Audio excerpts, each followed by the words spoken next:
नमस्कार, मी साई सिंग आपल्या सर्वांचं तरुण भारत लाईव्हमध्ये स्वागत करतो। जळगाव शहरातील आशाबाबा नगर या परिसरामध्ये रस्त्यांची प्रचंड दुर्दशा झालेली आहे। परिणामी नागरिकांना नाहक त्रास सहन करावा लागत आहे। विशेष म्हणजे लहान मुलांना शाळेत जात असताना हा त्रास सहन करावा लागत आहे। त्यामुळे आम्ही तरुण भारत आपल्या दारी या उपक्रमातून या परिसरातील समस्या जाणून घेण्यासाठी आलो आहोत। चला जाणून घेऊया या परिसरातील नागरिकांकडून काय आहेत त्यांच्या समस्या। नंबर 85 आशाबाबा नगरमध्ये गेल्या 5 वर्षापासून या रोडाची समस्या आम्ही नगरसेवकांना, महापालिकाला, आयुक्त साहेबांना वेळोवेळी मांडणी केली, परंतु आमच्या ह्या रोडाकडे, वर्धमान हाटकडनं येणाऱ्या रोडाकडे प्रशासनानं सुद्धा दुर्लक्ष केलं आणि नगरसेवकांनी सुद्धा दुर्लक्ष केलं। ह्या रोडाचे रोड अजूनही झालेला नाही।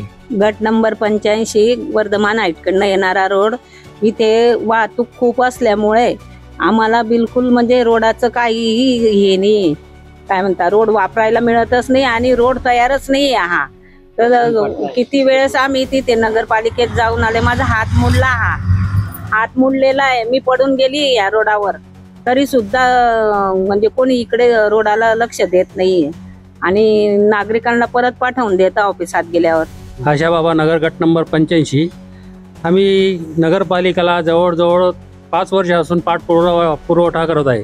आमदार साहेबांना सुद्धा याबद्दल आम्ही बरेच वेळेस त्यांना पाठपुरावा दिलेला आहे, तरी सुद्धा त्यांनी आजपर्यंत रोडाच्या कामाला काही नाही। फक्त हा सांगता मंजूर झालेला आहे, डांबरी होणार आहे, डांबरी सांगता मान्य, आता मग खड्याचा होणार आहे, आपला सिमेंटचा होणार आहे, असे आम्हाला फक्त आश्वासन देतात आणि प्रत्यक्षात कुठलंही काम झालेलं नाही। रोड फक्त निसता काय काय नाही। इथून म्हणजे हरिविठ्ठलकडनं, खंडेराव नगरकडनं, पिंपळाकडनं वरती वर्धमान हाटची शारदाश्रम स्कूल आहे, लहान मुलं तिथे 10वी पर्यंत शाळा आहे, इकडनं संपूर्ण वापर इकडनं असतो। तरी म्हणजे लेडीज सुद्धा या गाड्यावर याच्यावर बऱ्याच वेळा पडतात, ॲक्सिडेंट होतात इथे। बराचसे कोणाचे हात पाय मोडले, कोणाचे काही मोडले, तरी शासन म्हणा, नगरपालिका कुठलंच आहे, नगरसेवकांना हे सुद्धा आम्ही सांगतो, पण ते कुठलंच आहे, फक्त आश्वासन देतात होणार आहे व होणार आहे। आता असं करून 5 वर्षापासून आमच्याकडे त्या फायली आहेत। आयुक्तांना स्वतःला आम्ही जाऊन स्वतः निवेदन दिलं, आयुक्त स्वतः येऊन गेले, ते 2-3 वेळा आयुक्त येऊन गेले, मामा 2-3 वेळेस येऊन गेले, तरी पाहून जातात फक्त आणि आश्वासन देऊन तेवढं, याच्या पुढे काहीच कुठलं काम होत नाही आमच्याला। गट नंबर 85 आता निवडणुका येत आहे, आता जर आमचं आश्वासन पूर्ण नाही झालं तर आम्हाला बाकी मतदानावर बहिष्कार टाकणार आहे। कारण आम्ही भरपूर वेळेस जाऊन आलो तिथे, आयुक्तांकडे, सगळ्यांकडे, कोणीच आमचं काम घेत नाही मनावर। प्रेमाने आम्हाला घरी परत पाठवून देतात ते लोक, आणि इथे जशी तशी परिस्थिती आहे। आणि हा उताराचा भाग येतो, वरतून पाणी सर्व खाली येतं, खाली रोडाला गड्डे पडतात, परत पाणी येतं। गट नंबर 85 बाबुराव सिंग पाटील। ह्या रोडाची समीक्षा कोणी घेतली, नगरसेवकाकडे गेलो, अध्यक्ष आमदाराकडे गेलो, हा म्हणता मला फक्त बस बोलतीच्या करता। आता निवडणूक येते, मग भाऊ करू ना, काही पत्ता नाही।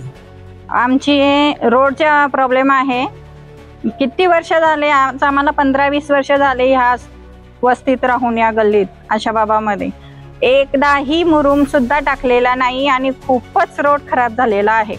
खूप वेळेस आम्ही नगरपालिकेत गेलो, आवेदन दिले, कंप्लेंट केली, सगळं करून झालं, आमदारांकडे गेलो, सगळीकडे जाऊन आलो, शेवटी एकच येतं, होईल, पण कधी होईल तो रोड?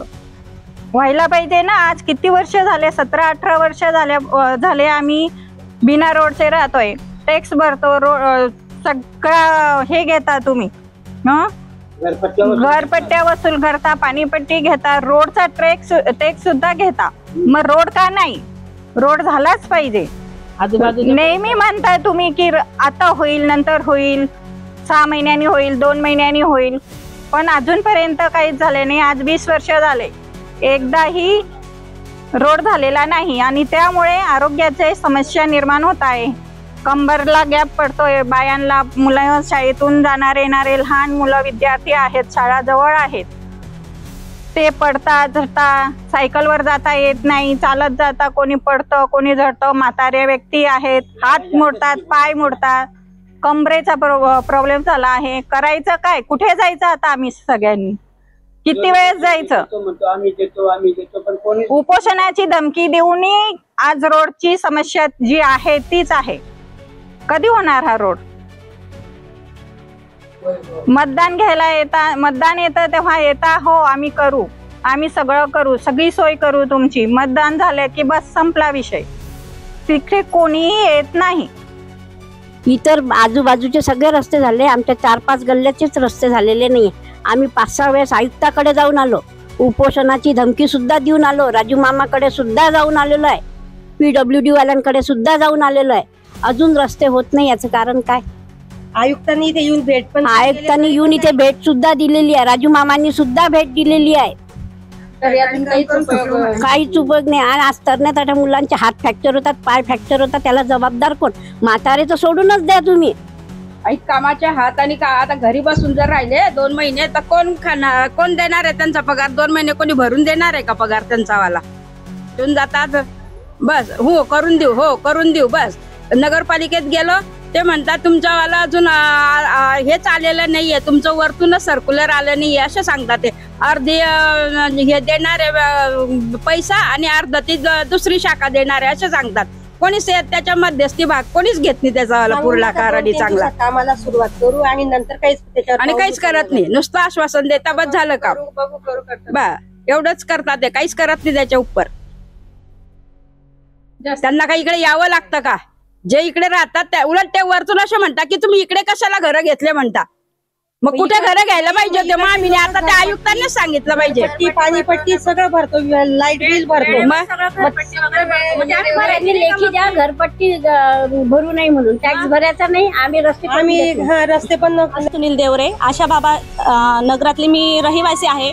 30 वर्ष आम्हाला इथे राहून झाले आहे, पण आम्हाला सुविधा इथे अजिबात नाहीये.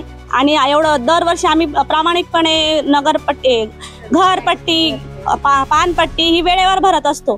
तरी पण आमचे रस्ते बघा, तुम्ही येऊन बघा की आम्हाला इथे किती त्रास आहे. मी शीतल योगेश कापुरे. आम्हाला 20 वर्ष झाले, आम्हाला इतका त्रास होतो या रस्त्यांचा. आम्ही प्रत्येक वेळेस जातो, प्रत्येक वेळेस आम्हाला सांगतात आता करू तेव्हा करू, आता करू तेव्हा करू, असं करून आम्हाला सांगून त्यांनी आतापर्यंत लोटलेलं आहे. अजूनही ते आमच्याकडे रस्ते करत नाही, काहीच करत नाही आणि फक्त सांगतात की आम्ही तुम्हाला सर्व सोय देऊ, रस्ते करू, हे करू ते करू. पण आम्हाला काहीच होतं. आम्हाला मुलांना सोडायला जायला सुद्धा त्रास होतो, पाणी पावसाळ्याचा पण त्रास होतो. आम्ही सर्व एवढं सहन करतोय. मी सौकल्पना राजेश बडगुजर, आशाबाबा नगर गणेश पार्क येथील रहिवासी असून आम्हाला रस्त्यांची एवढी खराब झालेली आहे की अक्षरशः चालताना पाय तिरपे तारपे पडतात आणि मुरगडतात. तर मग आम्हाला हे रस्ते कधी करून देणार? आम्ही आयुक्तांकडे सगळ्यांकडे जाऊन आलो, पण आमची कोणीच दाद घेतली नाही. नुसते हो सांगतात आणि काहीच करत नाही. हो येते, एक दिवस आड येते ती. आम्ही आशाबाबा नगर मधील रहिवासी आहे आणि आमच्या इथं जवळजवळ 20 वर्षापासून रस्त्यांचं काहीच काम झालेलं नाही. फक्त कागदोपत्री रस्ते झालेले दाखवताय. मग तो रस्ता होतो कुठं? आम्ही या रस्त्यावर हे लहान मुलं रोज इथून जातात येतात, त्यांचे पाय घसरतात. म्हातारे माणसं, त्यांना चालता येत नाही. हा एक आहे, त्याचा हात फ्रॅक्चर झाला या रस्त्यावर चालता चालता. तर आम्ही दाद कोणाला मागायची? गणेश पार्कमधून बोलतोय. आता या आशाबाबा नगरच्या रस्त्याची दुर्मिळ अवस्था झालेली आहे. ही दुर्मिळ अवस्था झाली असताना बऱ्याच वेळा तक्रारी आम्ही केलेल्या आहेत. आमच्या महिला मंडळाने 3 वेळा तुमच्याकडे आदेश दिलेले आहेत आणि त्या ठिकाणी येऊन विनंती केली आहे, पण तरीसुद्धा हा रस्ता होत नाही. विनंती आम्ही करतो, मात्र रस्ते दुसरीकडेच होतात. विनंती मागच्या वेळेला आम्ही विनंती केली आणि वासुदेव पार्कमध्ये खडी वगैरे टाकली गेली आणि त्यांचा रस्ता झाला. आम्ही मागणी केली, खालचा रस्ता तयार झाला. म्हणजे दुसरे रस्ते तयार होतात, आम्ही मागणी करतो, तो रस्ता आमचा तसाच राहून जातो. म्हणजे असा काय खेळ आहे की हा आमच्या नकाशामध्ये हा रस्ता आहे की नाही याच्याबद्दलच आम्हाला शंका वाटायला लागून जाते. काय म्हणावं या ठिकाणी माझ्यासारखा आज 84 वर्षाचा वयस्कर माणूस आहे आणि तरीसुद्धा मी धडपडत जात असतो. सकाळी व्यायाम करायला 5 वाजता निघायचं असतं, पण 5 वाजता निघलंच जात नाही. कारण काय, गोटे दगड एवढे आहेत, त्या दगडावरून केव्हा पाय निसटेल हे सांगता येत नाही. समोरून गाडी आली तर जीव घाबरतो की हा गाडीवाला आपल्याला ठोस ना मारून द्यायचा. एकदा ठोस मारली, पण त्यावेळेस सुद्धा आम्ही गप्प राहिलो. आणि बऱ्याच वेळा आमचे वयस्कर म्हातारे बरेच या ठिकाणी आहेत, जवळजवळ 9 ते 10 लोक या ठिकाणी राहतात. आम्ही सामुदायिकरित्या विचार करतो, पण काहीच होऊ शकत नाही. म्हणून काय करावं हेच वाटत नाही. म्हणून शेवटी असं वाटतं की जावा, आपली शेवटची यात्रा याच यात्रेवरून याच जागेवरून निघेल की काय असं वाटायला लागून जातं. म्हणून हा रस्ता व्हावा आणि पुढच्या आयुष्यातील लोकांना तो उपभोगात मिळावा अशी विनंती आहे.